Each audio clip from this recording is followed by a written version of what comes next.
Wacky, are you still up? You can't get to sleep? Would you like to hear a bedtime story? I have a good story I can tell you. It's a story about some scientists who use implausible and yet awesome technology to catch some ghosts. This is Ghostbusters. Our story begins in the New York Library. A library, by the way, is the internet before it went all digital. In its basement, librarian Ray Finkel's mom is busy shelving some books. My uncle thought he was St. Jerome. For it is here she is about to have a scary encounter. We then cut to our three main heroes. There's Peter. What are you trying to prove here? I'm proving how far I could take this character's antics and still have the audience like me. And all due respect, kid, I bring Thorazine with me on dates, so you have no hope. There's the overly enthusiastic Ray. It had arms because it reached out to me. I can't wait to take a look at this. And then there's Egon. I collect spores, moles, and fungus. Moment of silence. So the three of them head over to the library, go into the basement, and encounter what I could only describe as the scariest moment of my childhood. Get her! Well, until 2 years later when I saw Pee-wee's Big Adventure. Be sure to tell them Librarian Marge sent you.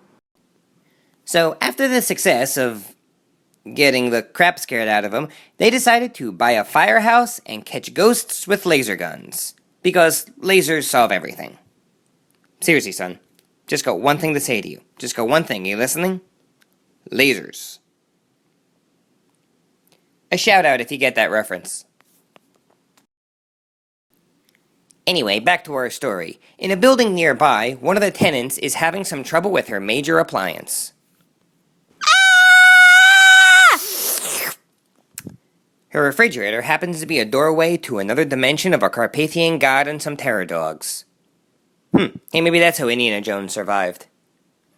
Ooh! Fanfiction! Meanwhile, back at the firehouse, they get their first call. We got one! Ow! So they hop in their most awesome car short of the DeLorean and head over to their haunting.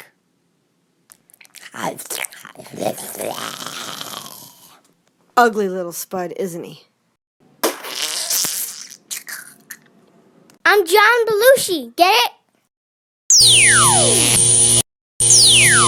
Oh yeah, don't cross the streams. Why? I'm trying to set up the ending of the movie. So they captured the ghost, got endorsed by Larry King, and became famous. So famous, they hired a fourth member. And I'm just gonna come out and say it. He's the coolest one. Yeah, I know we all have our favorites, but you know what? He's the coolest one because he's got the best lines. If there's a steady paycheck in it, I do anything you say. Actually, you know what? It's not even the lines, it's how he says them. That's a big Twinkie. He even makes irrelevant religious references sound awesome. Yeah, you could have your Ezekiel 25:17. I'll follow this sermon any day. You believe in God? Well, I do. And I love Jesus' style, know what I mean? And would you believe he's 8th in the credit? 8th? Really? 8th? Anyway, back at the apartment building, Gozer's terror dogs are about to wake up.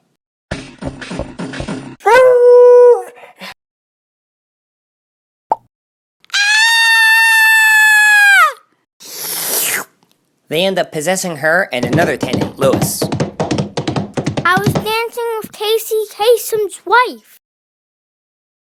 Meanwhile, another villain appears. A horrible villain, the worst one yet. A representative of environmental protection and the safety of people in New York, who gets what he wants through the legal system. Okay, on the whole, that sounds good, but he's a jerk, so he's bad. Shut this off! Shut this all off! No? Then I will shut it off for you!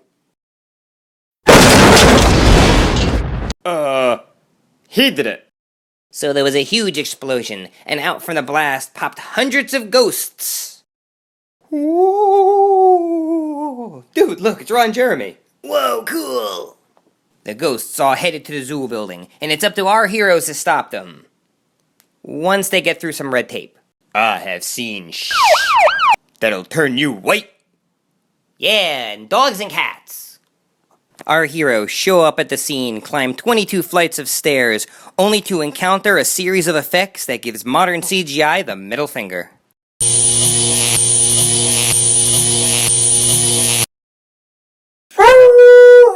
And then came Gozer, looking a lot like a Yugoslavian gymnast.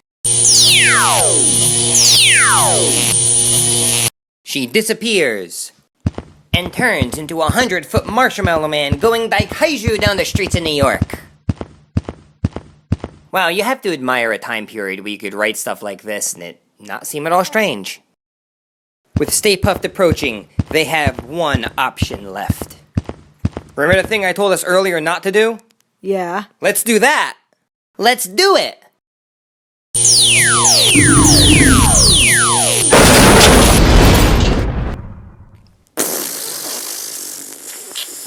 Ah! I love this town. Sorry. I love this town! Ha ha! And they all lived happily ever after. Well, actually, the mayor ended up suing them. They ended up going out of business, having to entertain some bratty kids. Peter and Dana separated. But it's okay, because Max von Sydow ended up possessing a painting and everything went back to normal. The end. Okay, son, now get some sleep. And remember, if you're troubled by strange noises in the middle of the night, just call me. I'm ready to believe you.